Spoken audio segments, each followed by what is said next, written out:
Hello बच्चों, welcome back to my channel. कैसे हैं आप सब लोग। आज की वीडियो में मैं आप लोग के लिए मैनेजमेंट अकाउंटिंग में जो रेशियो एनालिसिस चैप्टर है, इसमें बहुत से फार्मूलाज हैं। आपने पढ़ा ही होगा उसके बारे में। अलग अलग तरह के इसमें रेशियोज हैं, तो उसमें बहुत से अंदर फार्मूलाज हैं जो आपको एक साथ याद करना मुश्किल होता है, या कौन सा फार्मूला किसके अंतर्गत आ रहा है। और साथ ही ये देखना है कि उसका क्या फार्मूला है, कैसे उसे निकालते हैं। कई बार डायरेक्टली नई चीज़ें दे रखी होती हैं हमको, जैसे cost of goods sold directly नहीं बताई है, उसको भी हमको निकालना है। तो थोड़ा सा वहाँ पर परेशान होते हैं हम लोग उनको याद करने में। आज की वीडियो में रेशियो एनालिसिस में जितने भी आपके फार्मूलाज हैं, उन सारे फार्मूलाज को मैं एक साथ आप लोग को बताऊंगी, जिससे कि आप लोग आसानी से उसको रिवाइज कर सकें। तो ये आपका जो भी एग्जाम हो रहा होगा वहाँ पर ये हेल्पफुल है, चाहे वो बीएड का हो, चाहे वो यूकेपीएससी का हो, चाहे यूपीपीएससी का हो। किसी भी तरह का एग्जाम जिसमें कॉमर्स से रिलेटेड क्वेश्चन आने हैं, आपकी ये वीडियो हेल्पफुल रहेगी, क्योंकि रेशियो एनालिसिस एक ऐसा चैप्टर है जिसका एग्जाम में एक क्वेश्चन आता ही है। तो आइए वीडियो शुरू करते हैं।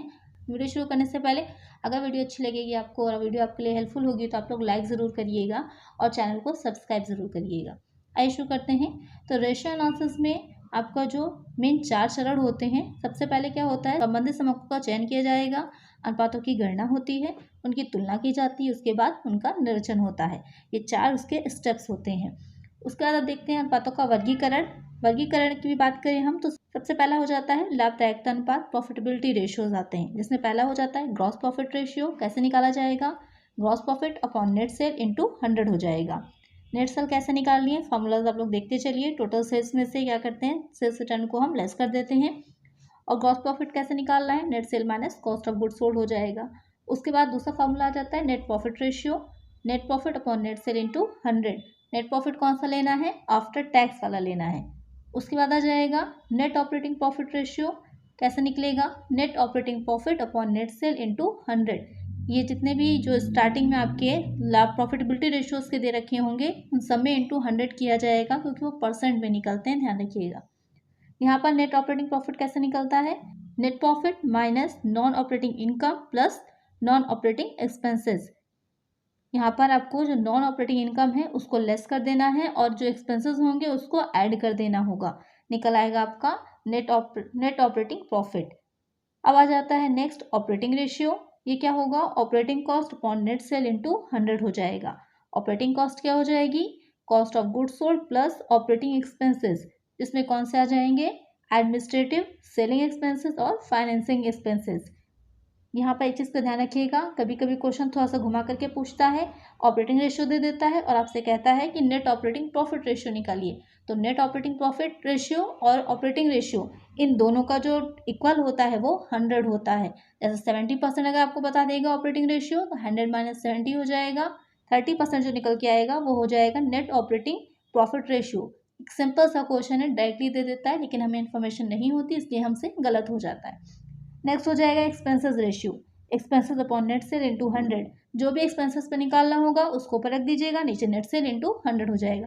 बस ध्यान ये रखना है आपको कि नेट सेल पे निकालना है। नेट सेल कैसे निकलेगी, सेल में से सेल रिटर्न को लेस कर देना है। सेल से यहाँ मतलब क्रेडिट सेल और आपकी जो कैश सेल है, दोनों के टोटल से है। नेक्स्ट हो जाएगा संपूर्ण लाभदायकता अनुपात। यहाँ पर कैसे निकाला जाएगा, सबसे पहले होगा इसमें रिटर्न ऑन प्रॉपर्टी एज फंड और shareholders investment. Net profit हो जाएगा upon shareholders fund into 100। यहाँ पर जो नेट प्रॉफिट लेना है वो कौन सा होगा, आफ्टर इंटरेस्ट एंड टैक्स।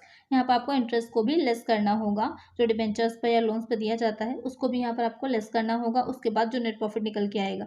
और शेयर होल्डर्स फंड या फिर नेट वर्थ जिसे बोलते हैं, वो कैसे निकलेगी, equity share capital plus preference share capital plus जमेंसर प्लस माइनस क्या कर देंगे, अगर किसी भी तरह की फिक्टिशियस एसेट दे रखी होगी या फिर एक्यूमुलेटेड लॉसेस दे रखे होंगे क्वेश्चन में आपके, तो उसको लेस कर दीजिएगा। शेयर होल्डर्स फंड आपका निकल आएगा।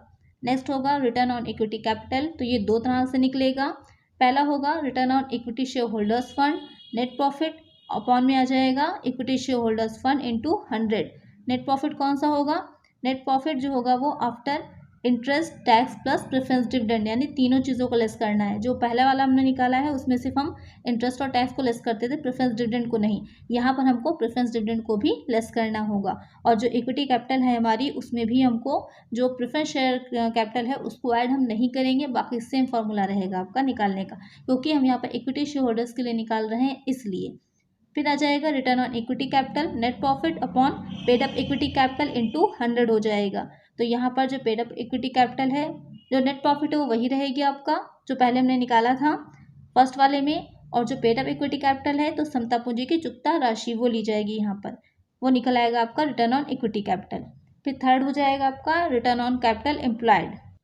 ये भी दो तरह से निकलता है, एक ग्रॉस कैपिटल पे निकलता है और दूसरा नेट कैपिटल एम्प्लॉयड पे निकलता है।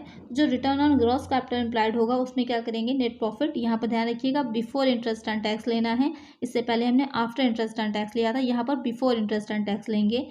अपॉन में टोटल एसेट आ जाएगी इंटू 100 हो जाएगा। अब टोटल एसेट में क्या होगा, fixed asset plus current asset. लेकिन यहाँ पर ध्यान दीजिएगा जो बनावटी संपत्तियाँ होती हैं उसको, यानी कि जो फिक्टिशियस एसेट्स होती हैं उसको हम छोड़ देते हैं। नेक्स्ट आ जाएगा return on net capital employed. तो नेट कैपिटल एम्प्लॉयड जो निकालते हैं तो जो टोटल एसेट है उसमें से हम करंट लायबिलिटीज़ को लेस कर देते हैं, तो निकल के हमारी नेट कैपिटल एम्प्लॉयड आ जाती है। वो डिपेंड करता है कि आपके क्वेश्चन में इन्फॉर्मेशन क्या दे रखी है या क्वेश्चन में डायरेक्टली आपसे क्या पूछा गया है, उसी के अकॉर्डिंग आपको फॉर्मूला पुट करना होगा। फिर आ जाएगा अर्निंग पर शेयर। तो net profit after tax minus preference dividend upon number of equity shares, तो निकल के आपका आ जाएगा अर्निंग पर शेयर। तो इस तरह से निकल आएगा आपका जो प्रॉफिटेबिलिटी रेशियोज थे वो। अब नेक्स्ट है आप लोगों का आवर्तक क्रियाशीलता अनुपात या निष्पादन, जिसे कि आप एक्टिविटी रेशियो बोलते हैं, उसकी बात हो रही है यहाँ पर।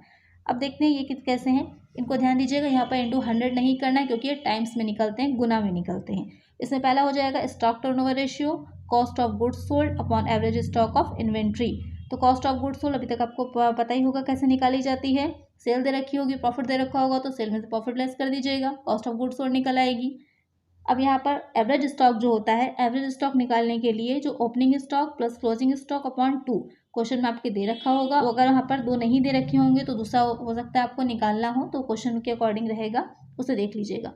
और अगर कॉस्ट ऑफ गुड्स सोल्ड आपको नहीं दे रखी कोई इन्फॉर्मेशन अदर, तो सिर्फ जो सेल दे रखी वही आपको कॉस्ट ऑफ गुड्स सोल्ड मान लेंगे, आपका आंसर निकल आएगा। इस अनुपात का अधिक होना अच्छा माना जाता है। अक्सर क्वेश्चन में पूछ लेता है कि अधिक होना अच्छा है या जो है कम होना, तो इस अनुपात का अधिक होना अच्छा होगा। फिर आ जाएगा debtors turnover ratio, net credit sale upon average debtor या रिसीवेबल्स। क्वेश्चन में आपको जो दे रखे हो नेट क्रेडिट सेल आपको पता है, सेल में से हम कैश सेल को लेस कर देते हैं और सेल रिटर्न को भी ध्यान रखिएगा, दोनों चीज़ें लेस होंगी तब निकल के आ जाएगा हमारा। क्योंकि सिर्फ यहाँ उधार बिक्री की बात हो रही है तो सिर्फ हमें उधार बिक्री ही लेनी है, बाकी किसी चीज़ से हमें कोई मतलब नहीं रहेगा। और एवरेज डेटर ओपनिंग और क्लोजिंग दे रखा होगा, ऐड कर लीजिए अपॉन 2 कर दीजिए, निकल आएंगे। यहाँ पर भी ध्यान दीजिएगा कि ये अनुपात जितना अधिक होगा उतना ही अच्छा होगा। ये पॉइंट ज़रूर नोट कर लीजिएगा, बहुत इंपॉर्टेंट है क्योंकि एग्जाम में अलग से ये पूछता है कभी कभी, तो इस पॉइंट को जरूर ध्यान रखिएगा। फिर आएगा average collection period, average debtors receivables upon net credit sale. यहाँ पर आपको 3 × 365 करना है। क्वेश्चन पर ध्यान दीजिएगा, अगर मंथ में पूछेगा तो × 12 होगा, अगर आप लोगों का दिनों में पूछेगा तो 365 होगा। कभी कभी क्वेश्चन में एग्जैक्टली पूछ लेता है कि 300 दिनों की संख्या 366 मानिए, यानी कि 366 मानिए, तो क्वेश्चन पर डिपेंड करेगा कि क्वेश्चन आपसे क्या पूछ रहा है। और इस अनुपात में क्या रहेगा कि ये जितना कम होगा वो उतना ही अच्छा होगा। फिर आ जाएगा credit turnover ratio, average payment period. आप देख रहे होंगे, बस आपको वैल्यूज को पुट कर देना है और निकल आएगा आपका। ये भी काफ़ी पूछा जाता है। कार्यशील पूंजी आवर्त अनुपात, वर्किंग कैपिटल टर्नओवर रेशियो जो होता है, इसे कैसे निकालना है, cost of goods sold upon working capital. Working capital कैसे निकलती है, current asset minus current liability, आपको पता ही होगा। और नेक्स्ट आ जाएगा एसेट टर्नओवर रेशियो। ये दोनों रेशियोज काफ़ी इंपॉर्टेंट है, इसके फॉर्मूलाज जल्दी नहीं मिलते हैं तो ध्यान में रखिएगा। Asset turnover ratio net sales और cost of goods sold upon total asset, put कर लीजिएगा वैल्यूज को तो निकल आएगा आपका आंसर। इस तरह से हम निकालते हैं एक्टिविटी रेशियो को। अब आ जाएगा तरलता अनुपात, लिक्विडिटी रेशियो जिसे कहते हैं। तो यहाँ पर लिक्विडिटी रेशियो में सबसे पहला हो जाता है current ratio, current asset upon current liability. इसका जो आइडल लेवल है, आदर्श स्तर अक्सर एग्जाम में पूछता है, तो वो हो जाएगा 2:1। और इसे वर्किंग कैपिटल रेशियो भी कहते हैं, ध्यान में रखिएगा। दोनों में अंतर है, अभी जो मैंने ऊपर बताया है वो वर्किंग कैपिटल टर्नओवर रेशियो है, और जो ये वाला रेशियो है वो वर्किंग कैपिटल रेशियो है, तो ध्यान रखिएगा दोनों को। अगर इसमें बहुत बच्चे कंफ्यूज होते हैं और कहीं कहीं पे गलत हो जाता है, तो ध्यान रखिएगा ये वर्किंग कैपिटल रेशियो कार्यशील पूंजी अनुपात है, और वो था कार्यशील पूंजी आवर्त अनुपात। नेक्स्ट आ जाएगा liquid ratio, liquid asset upon current liability. Liquid asset कैसे निकलेगी, करंट एसेट में से हम स्टॉक और प्रीपेड एक्सपेंसेस को लेस कर देंगे, हमारी लिक्विड एसेट निकल आएगी। इसका जो आदर्श स्तर है हो जाएगा 1:1, यानी कि 1:1।